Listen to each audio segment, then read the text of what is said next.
Bem, vamos dar continuidade ao nosso estudo sobre as cônicas, né? Estávamos estudando a hipérbole, estávamos estudando a elipse, né? Terminamos o estudo da elipse e agora vamos estudar a hipérbole, que é 7.3 no autor que nós adotamos, né? Bem, vejamos o que seja a hipérbole. Hipérbole é o lugar geométrico dos pontos de um plano, cuja diferença das distâncias em valor absoluto a dois pontos fixos deste plano é constante. Consideremos no plano dois pontos distintos F1 e F2, tal que a distância de F1 a F2 seja 2C, seja o número real A, tal que 2A é menor que 2C, né? 2A é menor que 2C.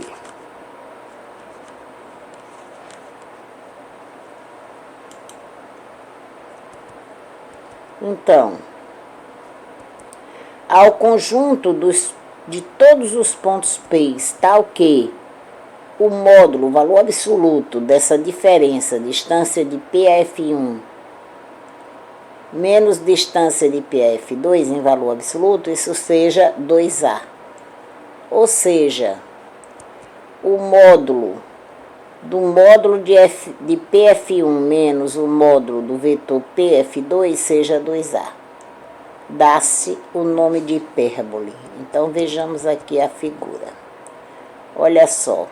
Eu considero dois pontos fixos, F1 e F2. Vamos ver aqui, oh meu Deus, esse ratinho tá roxo.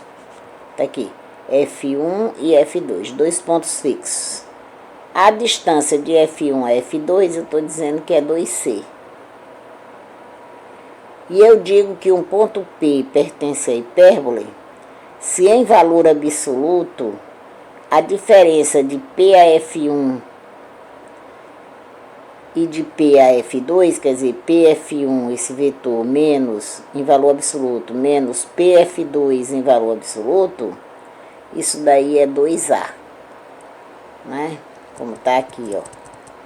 O módulo do módulo de PF1 menos o módulo de PF2 é 2A. Essa diferença em valor absoluto aí é 2A. Muito bem. Como se vê, a hipérbole é uma curva com dois ramos. Na verdade, pela equação 7.3, um ponto P está na hipérbole se somente se ocorrer isso. A distância de PF1 menos a distância de PF2 seja mais ou menos 2A, né? Essa diferença aqui é mais ou menos 2A. Em valor absoluto, ela vai ser 2A, né? Porque o valor absoluto seria positivo. Quando P estiver no ramo da direita, a diferença é mais 2A. E no caso contrário, será menos 2A. Consideremos a reta que passa por F1 e F2.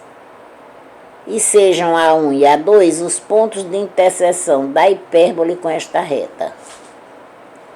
Consideremos outra reta perpendicular a esta, passando pelo ponto C, pelo ponto médio C do segmento F1 e F2, como nessa figura 7.3b. Aqui, ó. Eu tenho aqui os dois pontos fixos, né? Olha. A distância de F1 a F2 é 2C, tá certo? O conjunto de todos os pontos, tal que a distância deles a F1 em valor absoluto, a distância em valor absoluto, a distância de PF1 menos a distância de PF2, em valor absoluto seja 2A, tá certo? Eu vou considerar ainda, então aqui eu tenho 4 pontos na hipérbole, P1, P3, P2, P4, P2, ó, P1, P2, P3 e P4, esses pontos aí estão na hipérbole. Tem o ponto A1 e A2, né? A1, que a interseção da hipérbole com o eixo que passa por F1 e F2, com essa reta que passa por F1 e F2, eu considerei essa reta, e considerei a reta perpendicular à reta que passa por F1 e F2 e que passa pelo ponto médio de F1 e de ponto médio desse segmento F1 e F2. Lembre-se que A1 e A2 são as interseções, né, da hipérbole com esse eixo que passa por F1 e F2, né?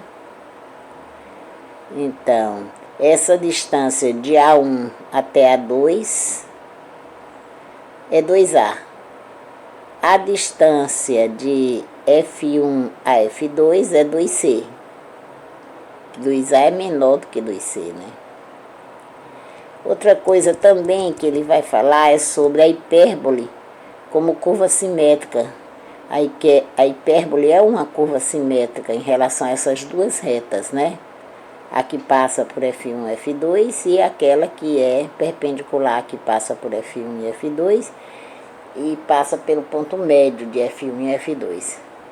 Como também ela é simétrica em relação às duas retas e em relação ao ponto C.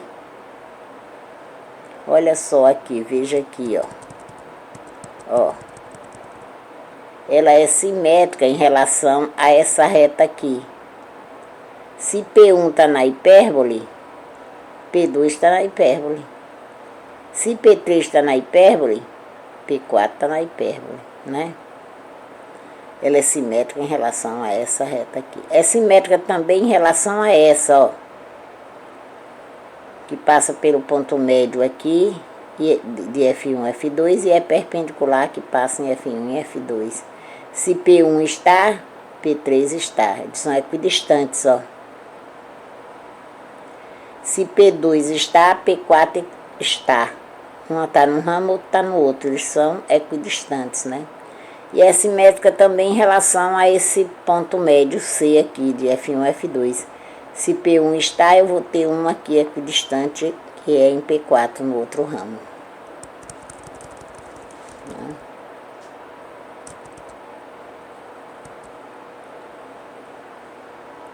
Então, ainda, eu digo, a hipérbole é uma curva simétrica em relação às duas retas, como também em relação ao ponto C.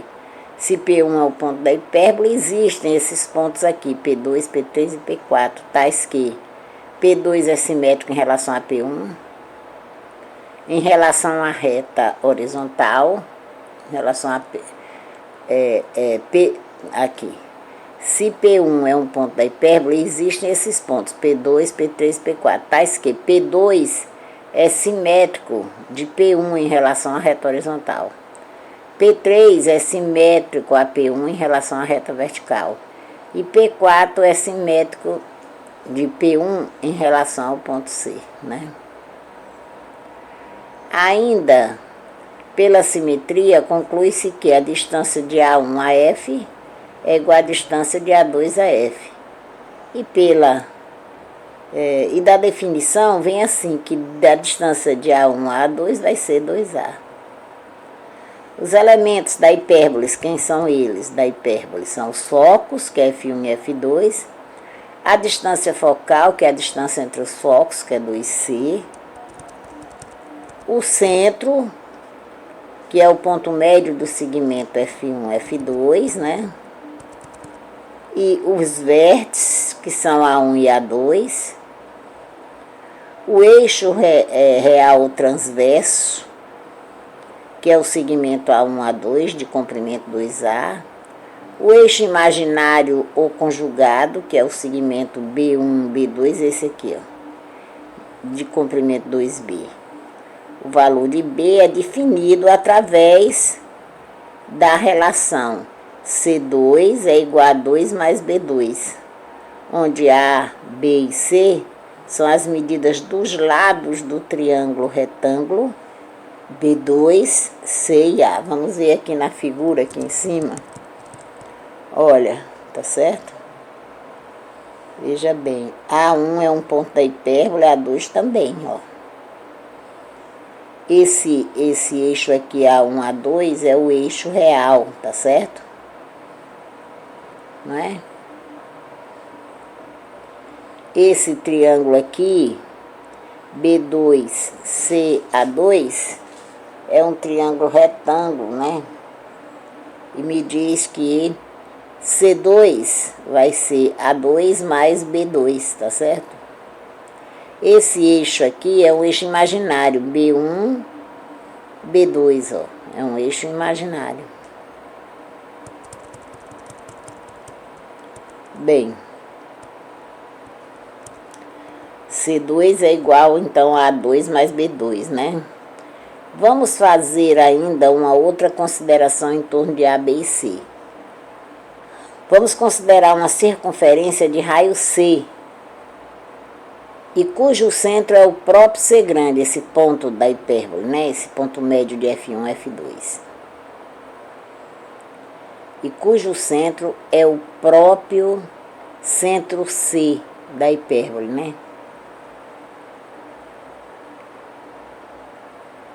Tomemos um valor arbitrário para A e marquemos os pontos A1 e A2, vértices da hipérbole. Por estes pontos, tracemos cordas perpendiculares ao diâmetro F1 e F2. As quatro extremidades das cordas são os vértices do retângulo MNPQ, inscrito na circunferência. Vamos ver ali na figura, né? Olha. Foi centrado, digamos aqui,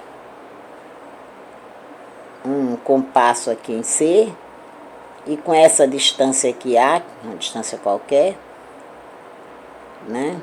Você, onde esse A aqui, ele é menor do que C, né? Ó, esse A. Ele traçou uma circunferência, tá certo? Vamos ver se tem a outra figura aqui fazendo isso, espera aí. Ó, bem aqui. Ele traçou a circunferência, olha aqui, ó. Centrou em C, no centro da hipérbole, traçou essa circunferência, tá certo? Com esse raio aqui.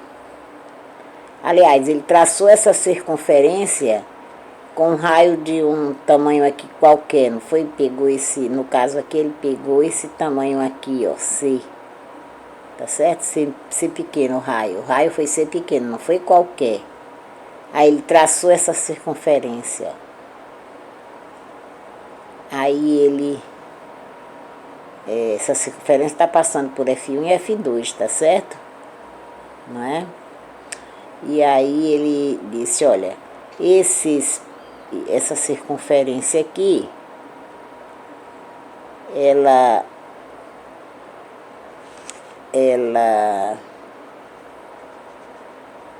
passa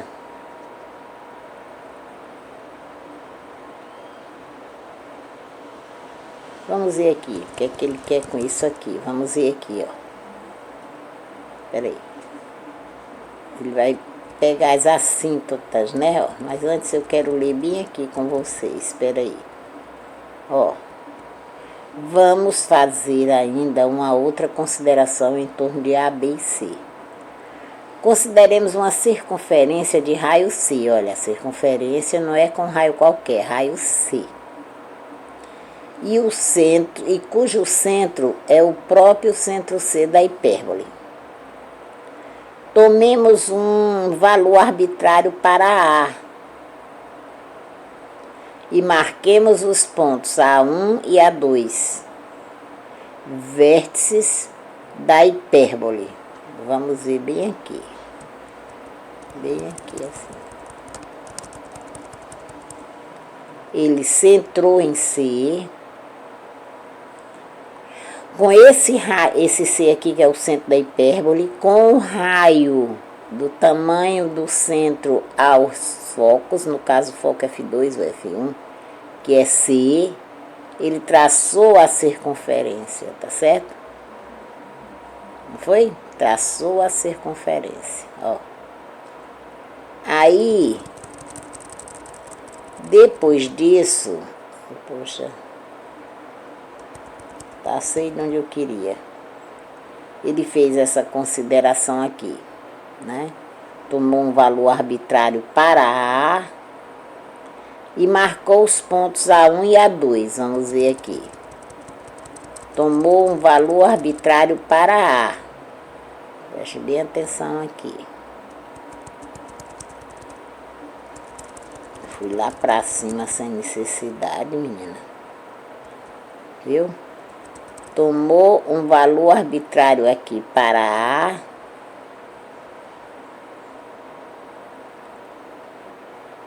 Né? E traçou esses pontos aqui, ó. Vamos ver aqui, vamos ver o que é que ele vai dizer bem aqui, ó. Viu? Aqui. Tomemos um valor arbitrário para A e marquemos os pontos A1 e A2, que são os vértices da hipérbole, ó.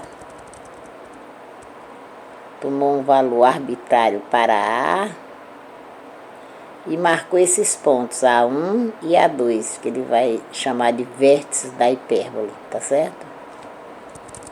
Muito bem, vamos continuar aqui. Vértice da hipérbole. Por estes pontos, tracemos cordas perpendiculares ao diâmetro F1 e F2. Né? Aí, as quatro extremidades dessas cordas são os vértices desse retângulo MNPQ, inscrito nesta circunferência.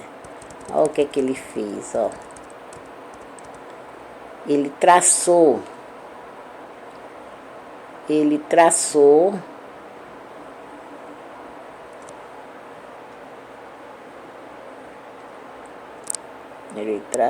peraí, deixa eu pegar bem aqui essa outra figura. Ele traçou essas cordas aqui, ó, passando por A1, essas cordas aqui, traçando por A1, que gerou os pontos, esses pontos aqui, P na circunferência e N, ó. E essa corda aqui, ó, essa corda aqui, ó, essa corda aqui, ó, essa corda aqui, ó, que gerou os pontos M e N, tá certo?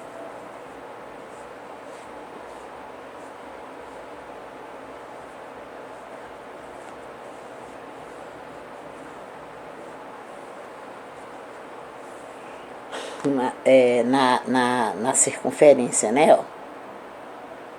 NP, extremidades da corda, e M e Q, extremidades da corda. Aí gerou esse retângulo aqui, ó, inscrito na circunferência, tá certo?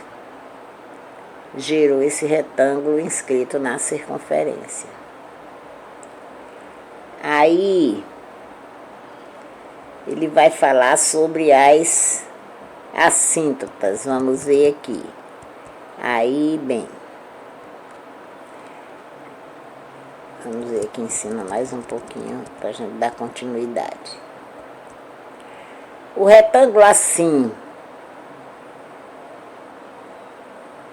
ó, as quatro extremidades dessas cordas são os vértices do retângulo inscrito na circunferência, 7.3D. O retângulo assim construído tem dimensões 2A e 2B, e a relação C2 igual a 2 mais B2 está novamente presente no triângulo retângulo achurado na figura, com o eixo imaginário B1 e B2 bem caracterizado. As retas R e S, que contêm as diagonais do referido retângulo, chamam-se assíntotas da hipérbole. Ó. Esse retângulo aqui, as dimensões dele são distância de A1 e A2 aqui, ó, 2A, e distância de B1 a B2, né? Vai ser o quê? 2B, né? 2B. Essas retas aqui, ó, que essas retas aqui, essa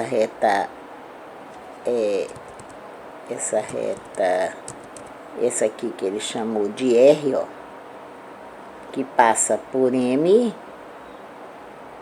e por P, essa reta, ela tenta se encostar aqui na hipérbole, ela é um assíntota, essa R é um assíntota à hipérbole. E essa reta S que passa por N e Q, né? Essa daqui, ela é assíntota à hipérbole, tá certo? Ela tenta encostar na hipérbole. Quanto mais os pontos se distanciam, mais ela vai tentando encostar na hipérbole. Muito bem, deixa eu ver aqui. Então, ficou assim. As retas RS, que contém as diagonais do referido retângulo, né? São as diagonais do retângulo. Chamam-se assíntotas da hipérbole. As assíntotas são retas das quais a hipérbole se aproxima cada vez mais à medida que os pontos se afastam dos focos. Esta aproximação é contínua e lenta, de forma que a tendência da hipérbole é tangenciar suas assíntotas no infinito. Naturalmente, essa particularidade das assíntotas constitui um excelente guia para traçar o esboço do gráfico. O ângulo teto, assinalado na figura, é chamado a abertura da hipérbole. Deixa eu te mostrar aqui assim, ó. Esse ângulo teto aqui, entre essas retas, ó, as assíntotas, é chamado de abertura da hipérbole, tá certo? Abertura da hipérbole, né? Chama-se a excentricidade da hipérbole ao número E dado por C sobre A. Assim, C é maior que A. Daí o E é maior do que 1, né? C é maior do que A, então essa fração é um número maior do que 1. A excentricidade da hipérbole está intimamente relacionada. A excentricidade da hipérbole está intimamente relacionada com a sua abertura, né? Poxa, o ratinho sumiu. Deixa eu procurar ele de novo aqui, né?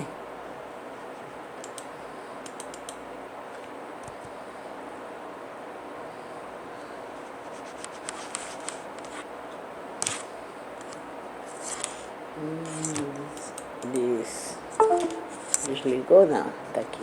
Consegui aqui ligar de novo, né? Olha, a excentricidade da hipérbole está intimamente relacionada à sua abertura. De fato, voltemos outra vez à figura anterior, onde a circunferência tem raio C.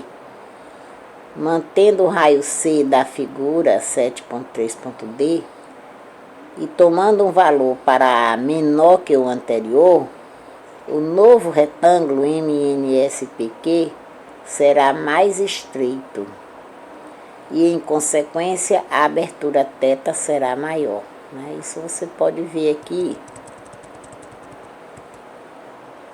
bem aqui assim, ó. Quando você aproxima mais, distancia mais essa reta, desce, quer dizer, essa abertura aqui aumenta, né? O que é que ocorre? É isso bem aqui, ó. Vamos ver aqui. Ela está relacionada, a excentricidade está relacionada com a abertura dela, de fato. Voltemos outra vez à figura anterior, onde a circunferência tem raio C. Mantendo o raio C da figura e tomando um valor para A maior que a anterior, o novo retângulo será mais estreito e, em consequência, a abertura θ será maior. Você mantém o raio aqui da circunferência, o raio que é C, e você diminui o valor de A. Não é isso? Você mantém o raio C e toma o valor de A menor que o anterior. Quando você toma o valor de A aqui menor que o anterior, o triângulo fica mais estreito, né? Ó. O novo retângulo, aliás, o novo retângulo será mais estreito. E em consequência, a abertura de θ será maior. Você diminui aqui o valor de A. Em vez de ser esse tamanho aqui, você diminui, digamos, para cá. Aí o retângulo fica mais estreito, ó. E essa reta abre mais. E essa abre mais, né?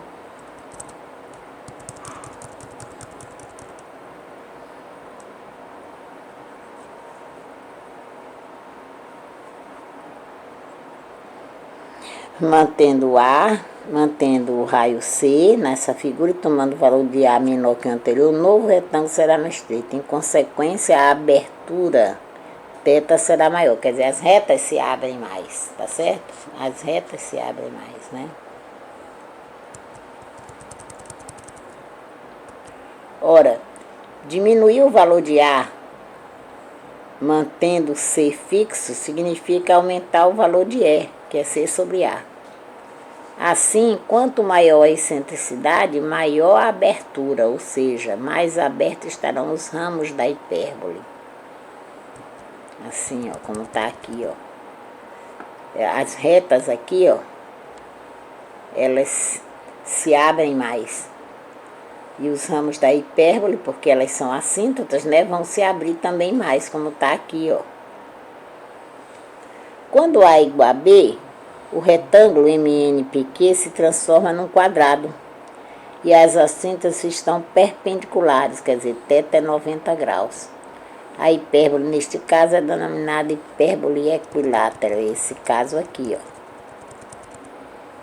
Quando é que acontece isso aqui? Quando A é igual a B. O A aqui está sendo igual a B, ó. Aí ela é uma hipérbole equilátera.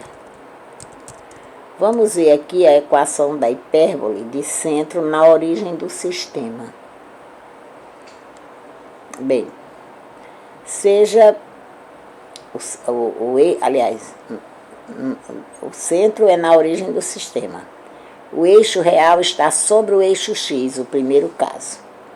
Se P de coordenada x seja P de coordenada x, y, ponto qualquer de uma hipérbole, como nessa figura aqui, 7.3 é.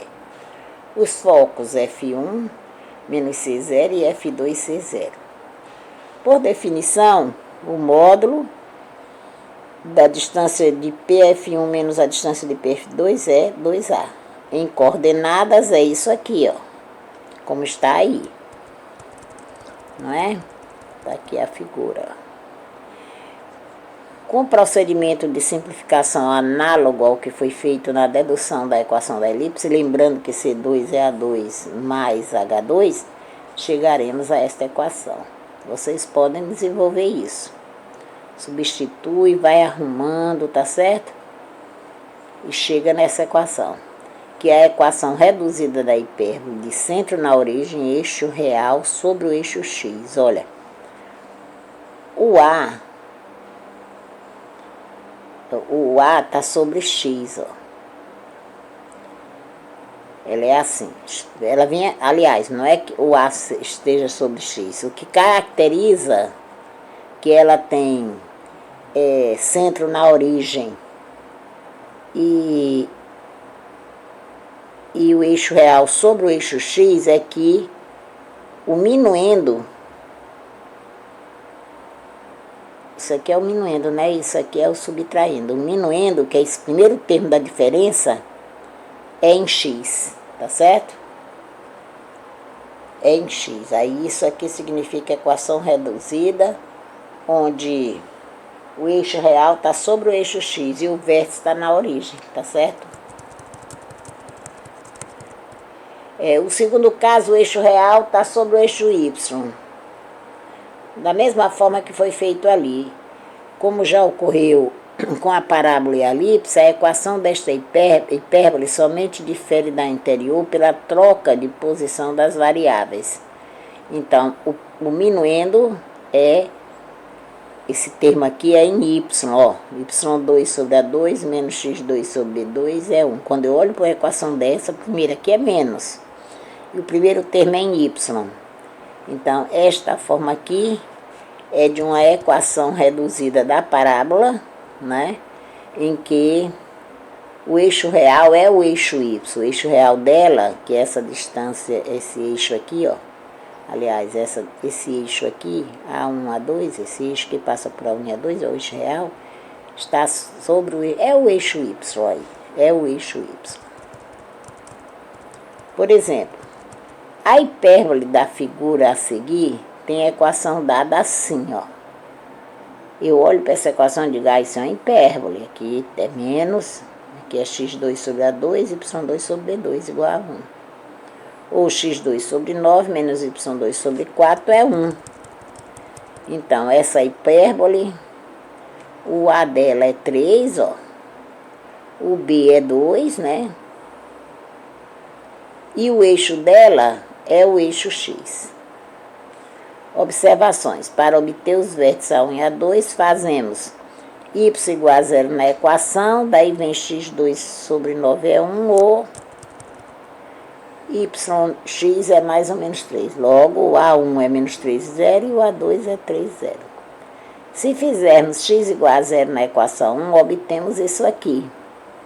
Menos y2 sobre 4 igual a 1. Ou y2 igual a menos 4. Que é uma coisa que não é possível no conjunto dos reais. Isso significa que a curva não corta o eixo dos y. Ela não corta o eixo dos y. C. A simetria da qual falamos em 7.3 torna-se bem evidente pela análise dessa equação. Por exemplo, o ponto P1 de coordenada 6 raiz de 12 pertence à hipérbole, por ser verdadeira essa definição. 12 sobre 9,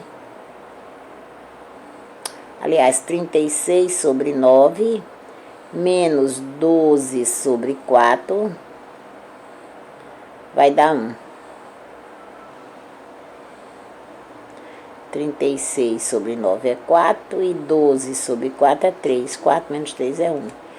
E, da mesma forma, pertencem também esses pontos aqui. 6 menos raiz de 12, menos 6 raiz de 12, menos 6 menos raiz de 12. Portanto, a hipérbole é simétrica em relação aos eixos coordenados e em relação à origem. D.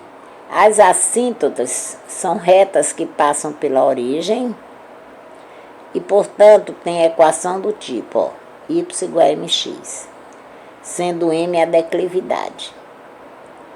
A assíntota R da figura anterior tem declividade, vamos ver, M1 igual a B sobre A, que é 2/3. Portanto, a assíntota tem declividade M2 igual a menos B sobre A, que é menos 2/3. Logo, as equações das assíntotas, elas são y igual a 2/3 de x e y igual a menos 2/3 de x. Está aqui a parábola, né? A equação reduzida da hipérbole ao lado, essa daqui é o caso 2, tá certo? A equação reduzida da hipérbole ao lado, como é que é ela? Olha, o eixo real está sobre o eixo y, então ela é do tipo y2 sobre A2 menos x2 sobre y2 sobre B2 menos x2 sobre A2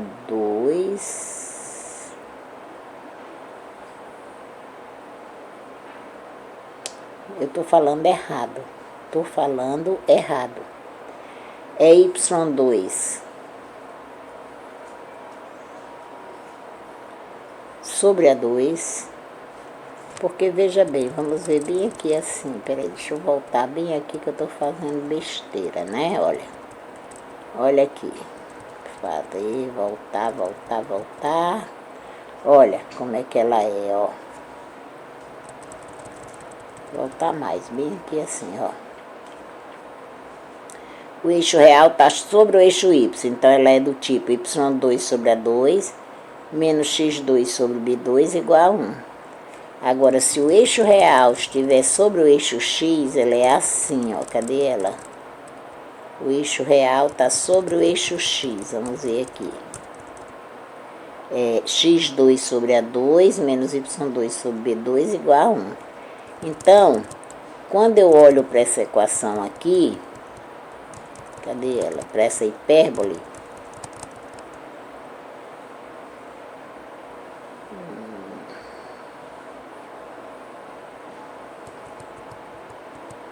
deixa eu ver aqui, deixa eu ir lá na hipérbole que ele deu, né?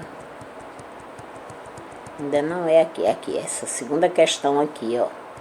A equação reduzida da hipérbole ao lado aqui. Olha aqui, o eixo real dela é o eixo y. O eixo real dela é o eixo y. O centro dela é na origem.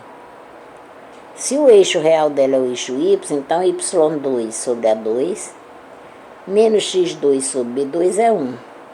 Ora, mais o A é 2, então fica y2 sobre 4 menos, né? E o B é quanto? É 3, né? x2 sobre 9 é 1, tá certo? Vamos ver esses problemas resolvidos aqui, né? Esse primeiro problema resolvido, deixa eu olhar aqui a hora como é que tá, né?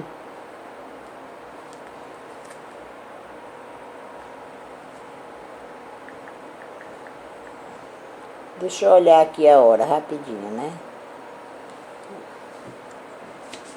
16h12.